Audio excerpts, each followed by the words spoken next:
কথা ৰিচামণি আখতাৰ, আবৃত্তি বৰষা বড়ো, কবিতাৰ শিৰোনাম আহিবাচোন তুমি।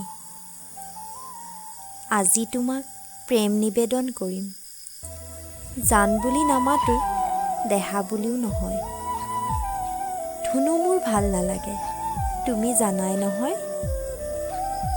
মাথো মই সেই নামেৰেই মাতিম, সেই যে হাজাৰটা অভিমানত আঁতৰি যোৱাৰ পিছত মই মাথো লাহেকৈ যে কওঁ, ঐ। আৰু তেতিয়া তুমি সমস্ত অভিমানবোৰ ভাগি দি মোক মৰমৰ সাগৰত বিলীন কৰি দিয়া। ঐ শুনা না, আহিবাচোন তুমি সেই নাহৰ ফুলীয়া দেশলৈ। হাতত হাত ৰাখি মোক ঘূৰাবা, নাহৰে সৌন্দৰ্য আৰু সুগন্ধিৰে তোমাক মতলীয়া কৰিব। কিন্তু মই মাথো তোমাৰ চকুজুৰিলৈ চাই কম,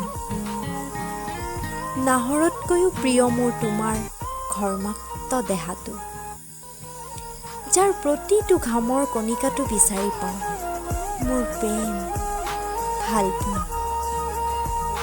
ঐ শুনা না, আহিবাচোন তুমি বিয়লি সময়ত সেই নৈৰ পাৰলৈ। তোমাৰ ভৰিত ভৰি থৈ অলপ খোজকাঢ়িব দিবা, আৰু সেই যে তোমাৰ মিঠা মাতৰ মই তোমাৰ সংগীতত মাতাল হৈ নুপুৰৰ তালে তালে নাচিম।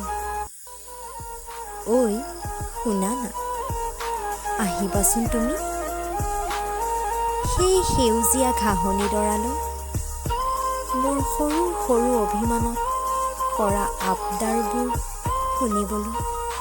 আৰু সেই যে তুমি কোৱা তোমাৰ আমনি নলগা মোৰ কবিতা কবিতা লগা কথাবোৰ মই শুনাই যাম। তুমি মাথো মোক সৰুকৈ মৰমেৰে প্ৰলেপ খানি দি ক'বা, উফ পাগলীজনী।